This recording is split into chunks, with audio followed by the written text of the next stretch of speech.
Jadi sekali lagi kata kuncinya harus dimulai dengan mindset yang benar. Kalau kita gagal, jadikan itu sebagai pembelajaran. Oh, ternyata pola ini yang saya lakukan nggak benar. Maka cara yang benar bagaimana? Ya. Nah, ketika kita disimulasikan untuk membuat pemandangan, ini ketika saya sharing Bapak Ibu ke banyak orang, kurang lebih sudah 10 ribuan lebih nih. Saya tes, rata-rata gambarnya seperti ini Bapak Ibu, ketika diminta untuk menggambar sebuah pemandangan. Nah, sama ya mungkin kalau Bapak Ibu diminta untuk gambar pemandangan, di kepala Bapak Ibu yang pertama kali terpikir adalah gambar seperti ini. Ada dua gunung, ada matahari, ada awan, ada burung, kemudian di bawahnya ada jalan, ada sawah, ada pohon dan rumah. Nah, kenapa pertanyaan Bapak Ibu bisa gambarnya seperti ini? Karena ketika kita TK dulu, ketika kita SD, Bapak Ibu ingat nggak? Wah, disuruh gambar pemandangan. Nah, gambarnya seperti ini. Kita gambar dengan happy. Kita gambar dengan suasana gembira.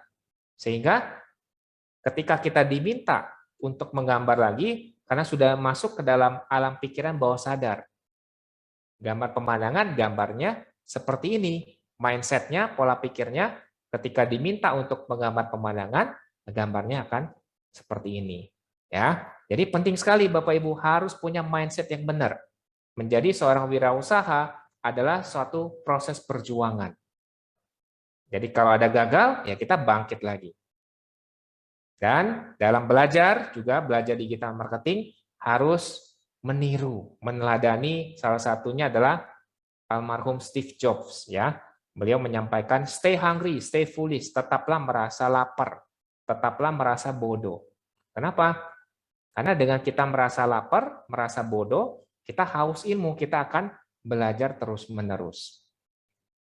Masta adalah newbie yang tekun dalam belajar dan sabar di dalam praktik. Jadi semua masta dulunya adalah newbie, pembelajar awal.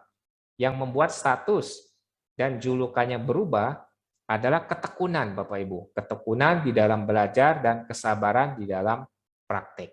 Ya. Oke, kemudian juga ada quotes dari Anthony Robbins, motivator nomor 1 dunia. Beliau menyampaikan bahwa repetition is the mother of skill.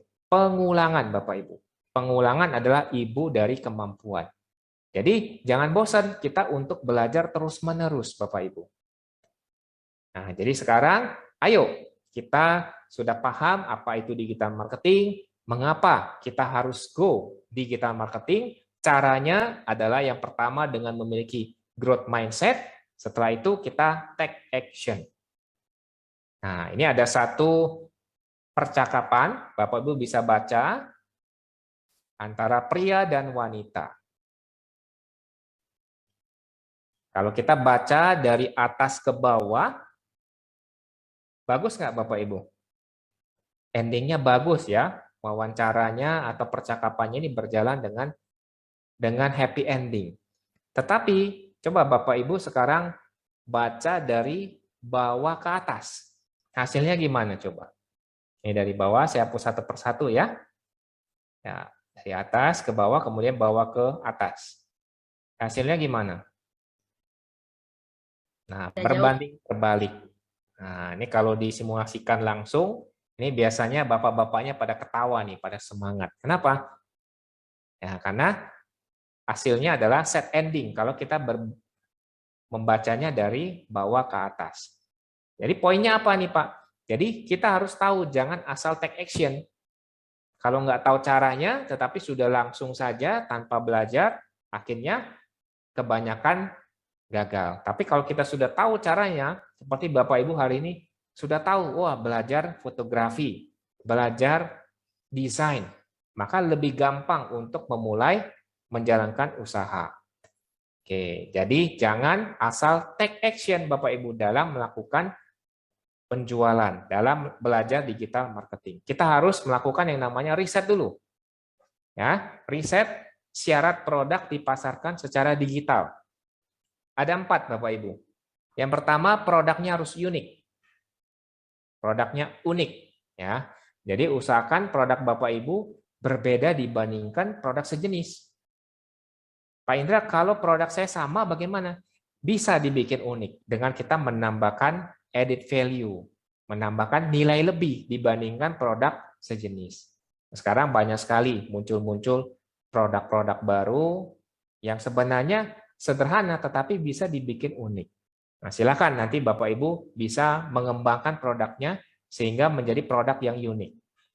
Lalu yang kedua, pasarnya cukup. Jangan sampai apa? Menurut saya oke, tapi ternyata pasarnya nggak rame. Jadi harus dilakukan riset. Nanti kita akan sama-sama melakukan riset marketing. Yang ketiga, sedikit kompetitor. Nah, ini enak nih. Ibaratnya kalau kita tanding, ikut lomba, pesertanya cuma 3. Ya udah otomatis kita minimal juara 3 dapat perunggu.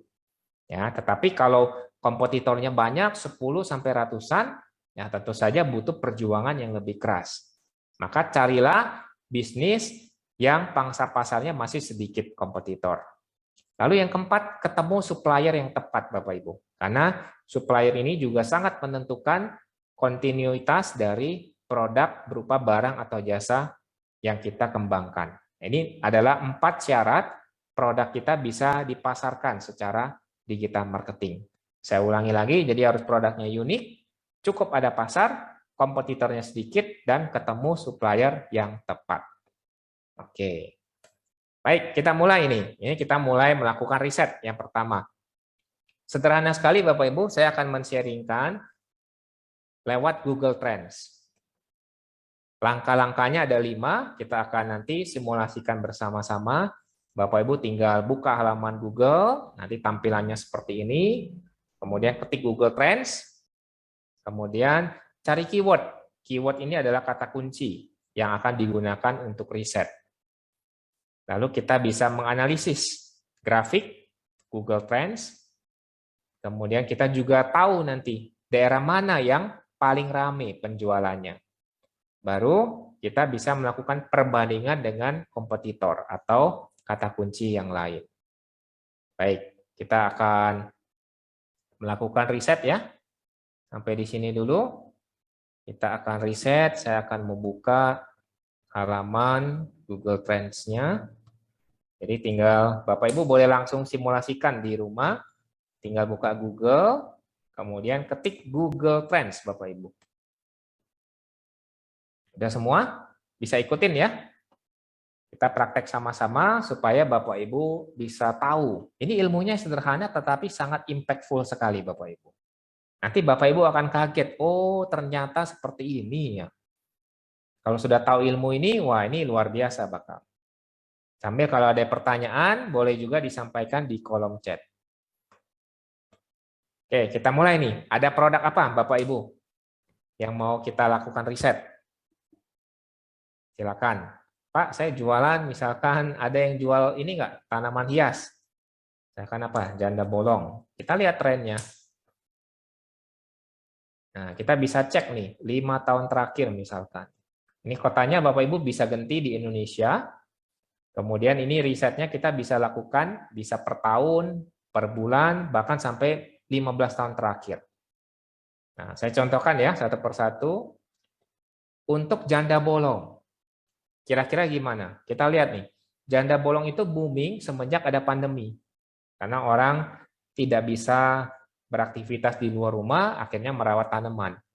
Akhirnya apa? Nah, salah satu jenis tanaman hias yang populer, janda bolong, naik sekali permintaannya Bapak Ibu. Puncak-puncaknya itu di bulan September-Oktober 2 tahun lalu. Ya, tahun 2020. Tapi seiring jalannya waktu, namanya musiman, dia mulai turun. Nah, sampai sekarang masih ada pangsa pasarnya, tetapi tidak se-booming 2 tahun yang lalu. Kemudian kita juga bisa cek, wah ternyata daerah Bengkulu yang paling banyak pencariannya mengenai janda bolong. Kemudian di Sumatera Barat, Aceh, Sulawesi, dan Jambi. Kemudian kata kunci yang terkaitnya apa ya? Nah, ini kita bisa lihat. Kemudian apa lagi? Misalkan ikan cupang. Nah, ini kurang lebih juga sama nih. Nah, ya. Jadi sebelum pandemi sudah ada sih bagus. Tapi semenjak pandemi sama nih, di bulan Maret ini naik sekali, sekarang sudah mulai turun. Nah, daerah mana yang paling banyak peminatnya bisa kita jual di daerah tersebut. Ini jenis-jenisnya. Ya, sederhana. Sekarang apalagi nih yang paling tinggi, yang masih naik? Ibu-ibu nih pasti suka kecantikan, pasti beli serum ya, serum kecantikan. Nah, kita lihat. Nah, ini trennya kan naik sekali. Bahkan kalau kita mau lihat lebih jelas dari tahun 2004, kita bisa buka datanya ya. Bapak Ibu bisa lihat nih. Kenapa banyak sekali perusahaan-perusahaan di bidang kecantikan omsetnya luar biasa meningkat karena nah kita bisa lihat nih grafiknya. Jadi kebutuhan orang akan tampil cantik. Sekarang tidak hanya ibu-ibu saja yang pengen tampil cantik.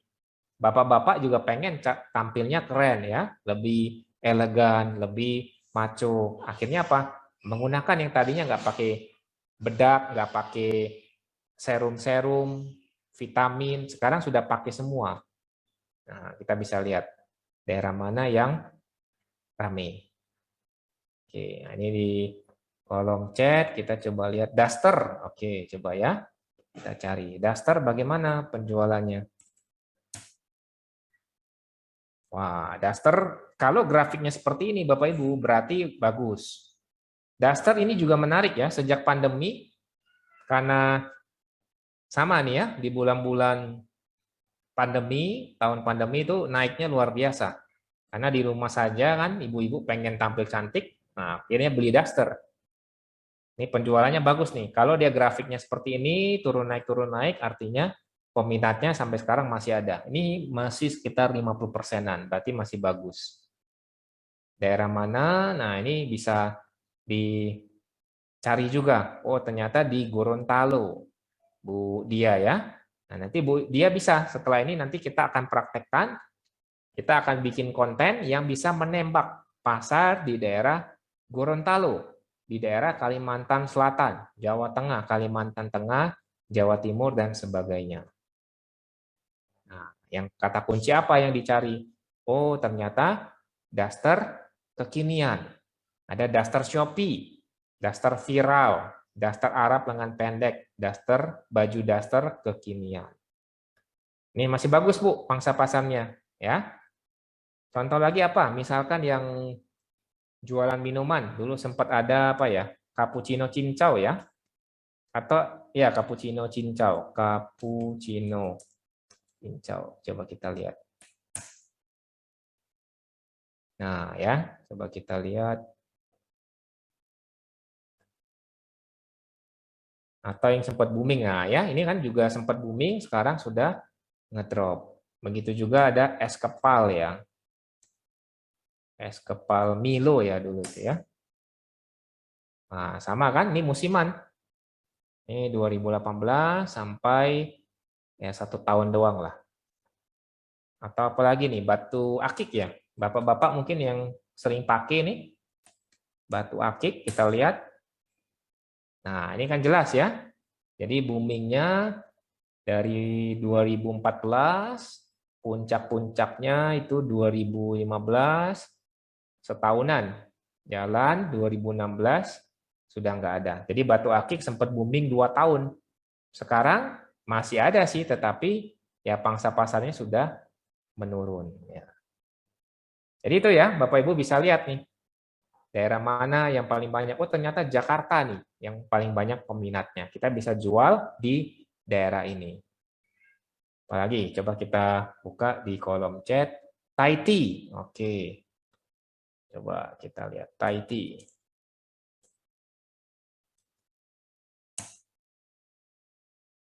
Nah, Tahiti juga ini cenderung menurun nih. Dulu-dulu sempat booming kalau kita lihat dari 2004. Wah ya, ini kelihatan sekali nih. Dari 2016 nih boomingnya.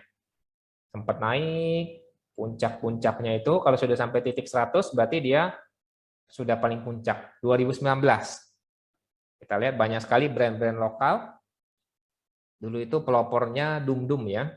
Wah, banyak sekali sampai sekarang ini udah mulai turun. Tapi peminatnya masih ada nggak? Coba kita lihat 12 bulan terakhir. Ya, ini masih ada berarti. Jadi kalau mau jual Thai tea gimana, Pak? Boleh.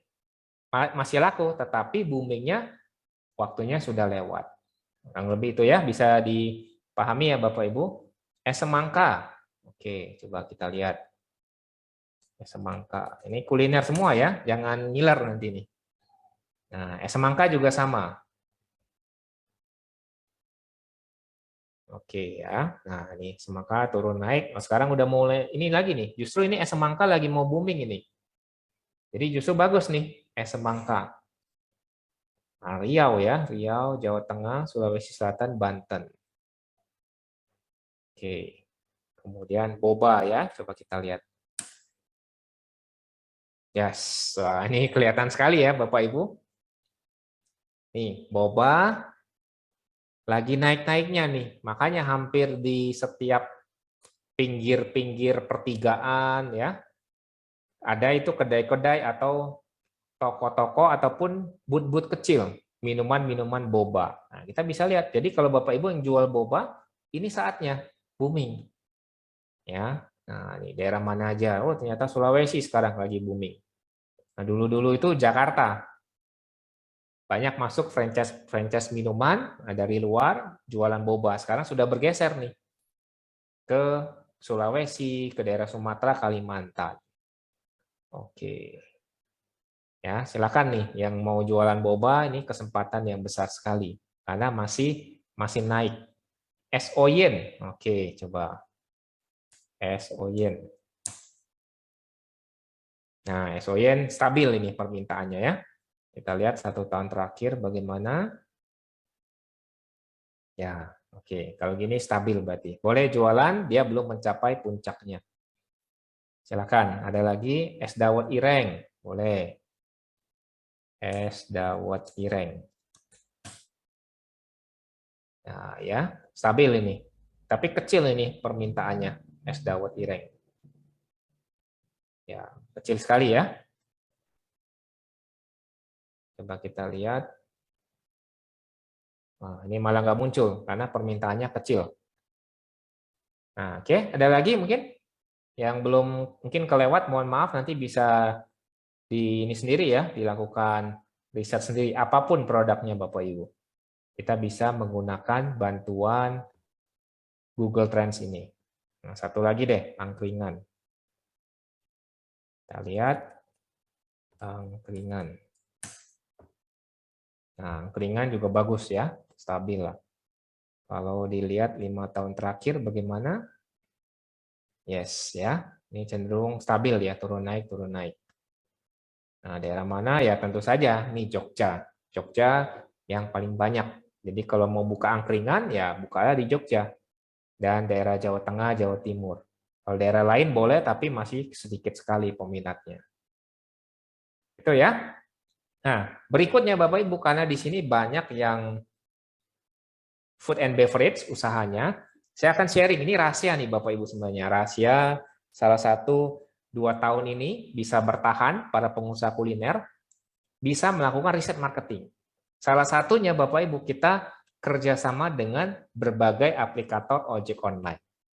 Sekarang saya tanya nih, Bapak Ibu yang usaha F&B ataupun Bapak Ibu yang tidak usaha F&B tapi sering melakukan pembelanjaan makanan maupun minuman melalui ojek online. Silakan Bapak Ibu dituliskan di kolom chat, biasanya pesan pakai apa Bapak Ibu? Pesan makanan minuman online biasanya pakai apa? Coba silakan. Lebih sering pakai apa nih? Si hijau, orange, atau apa? Paling banyak apa kira-kira di sini? Oke. GoFood ya, coba ya. Shopee Food. Oke, wah ini udah lengkap semua, keren-keren semua. Kita survei. Boleh terus ya dituliskan sebagai kita contohkan ya. Baik. Di sini sudah ada GoFood. Kemudian ada tadi yang jawab GrabFood, ada ya? Ya. Nah, ini saya rata-rata tadi yang dari Bapak Ibu tulis di kolom chat paling banyak adalah GoFood. Memang secara total market share-nya paling luas GoFood. Tapi Bapak Ibu lihat nih, saya bandingkan dengan GrabFood. Nah, sama Bapak Ibu ya. Jadi secara market share antara GrabFood dan GoFood, GrabFood yang merah, GoFood yang biru, kurang lebih sama ya. Nah, marketnya juga sama. Tetapi Bapak Ibu bisa lihat, nah ini kolom chat masuk lagi, Grab, pemain baru Bapak Ibu. Nah ini yang menyelamatkan saya nih, Shopee Food Bapak Ibu. Nah luar biasa. Dari market share memang kecil Bapak Ibu, lebih kecil kala dibandingkan GrabFood dan Shopee Food. Tapi secara eksponensial pertumbuhan, Bapak Ibu bisa lihat nih, luar biasa. Jadi apa kata kuncinya? Kalau Bapak Ibu bisa melakukan riset ini. Satu lagi ya, mungkin yang baru Traveloka Eats. Ini belum begitu banyak. Nah, kecil ya. Nah, kita bandingkan ini antara 4 aplikator ojek online. GoFood, GrabFood, Shopee Food, dan Traveloka Eats. Dari data, kalau kita bisa membaca data dengan baik Bapak Ibu, saya tadinya mau jor-jorannya di GoFood sama GrabFood Bapak Ibu. Saya pikir Shopee Food ini baru, nggak seberapa lah, nanti kita spend cost di sana, ikut promo, kita sosial media kita iklankan, nggak bisa menang lawan GrabFood dan Shopee Food. Tapi ternyata Bapak Ibu, saya waktu itu awal tahun ya, awal tahun pandemi itu bulan Maret, berarti sekitar pertengahan tahun lah. Kita habis-habisan nih Bapak Ibu. Promosi, ikut promo yang tadi ya 100%, 60%, sekarang turun lagi udah 50% cashback-nya. Kemudian juga promo lewat sosial media untuk boosting ini. Bahwa wah belanja di restoran saya dapat cashback 100%, 60%. Sehingga konsumen belanja 40.000 bayarnya cuma 15.000 saja. Karena cashback-nya 25.000. Nah, ini luar biasa Bapak Ibu. Akibatnya gimana? Kalau kita kerjasama dengan Shopee Food, GrabFood, dan GoFood ini bersama Traveloka Eats, fokus kita adalah ke yang paling tinggi lagi performanya. Maka fokuslah ke Shopee Food Bapak Ibu. Walaupun tetap GrabFood, GoFood-nya tetap ada, tapi Bapak Ibu promosikan konsentrasinya lebih ke Shopee Food ini. Dan hasilnya luar biasa Bapak Ibu. Ya. Jadi sekali lagi kita harus bisa membaca data. Oke. Satu lagi. Tadi sempat dibahas sama Pak Yusuf juga. Kira-kira nih teman-teman di sini Bapak Ibu, sosial media yang Bapak Ibu pakai di dalam kehidupan sehari-hari biasanya apa saja? Selain WhatsApp ya. Sosial media pertemanan, kira-kira apa? Tadi ada yang masih pakai Facebook? Facebook, kita lihat. Nah, ini ya menarik sekali Bapak Ibu. Facebook secara market share dia paling besar. Ya, tetapi kita lihat Instagram. Nah, Instagram market share-nya kecil tapi stabil. Apalagi? Coba kita lihat di kolom chat. Oke, Twitter masih ada yang main Twitter ya? Kita coba ya. Yes, ya. Twitter juga sama, kayak Instagram, stabil. Tapi Facebook, Bapak Ibu lihat, turun sekali. Mulai turun. Ya, udah sama seperti Instagram dan Twitter. Nah, ini menarik ya, Pak Budi. Ini saya juga kaget, Bapak Ibu. Ternyata sekarang sosial medianya sudah berubah switch ya. Orang sudah bosan main Facebook, Instagram, Twitter, tetap ada. Mereka tetap ada dan peminatnya juga masih banyak pemainnya, tetapi Bapak Ibu lihat TikTok Bapak Ibu. Wah, secara market share dia kecil tapi pertumbuhannya sekarang adalah nomor satu.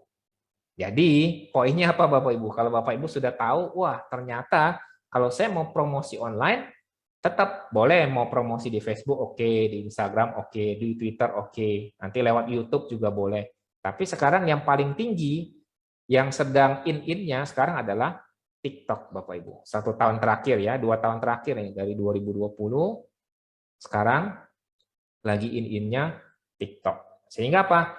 kalau kita promosi atau bikin konten, bikinlah konten yang paling banyak fokusnya di TikTok. Cepat, ini akan cepat sekali awareness-nya, booming-nya. Nah, contoh ya, contohnya kita buka TikTok. Sekarang konten yang lagi in apa nih, 1 minggu terakhir? Ada yang tahu nggak? Yang kuliner nih. Salah satunya tuh ST ya. Coba kita lihat ST. Nah ini nih, ST plastik gede Bapak Ibu. Bapak Ibu boleh cek juga di TikTok ya. ST plastik gede. Nah ini saya bikin konten Bapak Ibu. ST plastik gede. Ini viewersnya sampai 28.000 orang. Kontennya gimana? Sederhana. Cuma begini doang Bapak Ibu.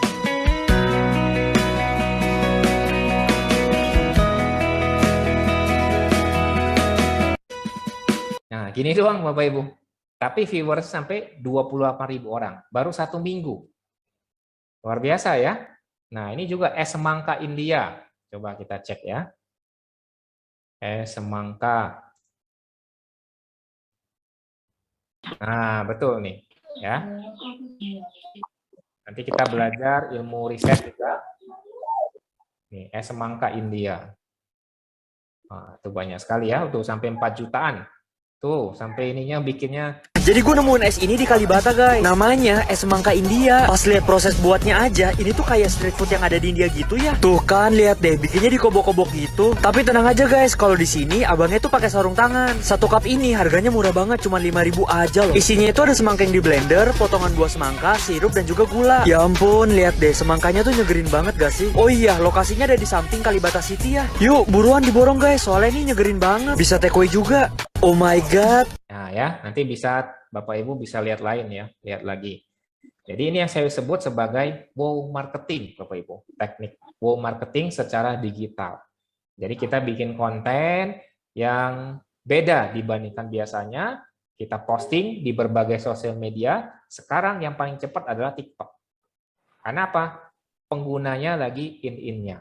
Sehingga kalau Bapak Ibu jualan, kemudian pemasarannya lewat Instagram, Facebook, Twitter, ditambah TikTok, wah ini akan cepat sekali. Penjualannya akan luar biasa sekali. Ya, oke. Sampai sini dulu, mungkin ada yang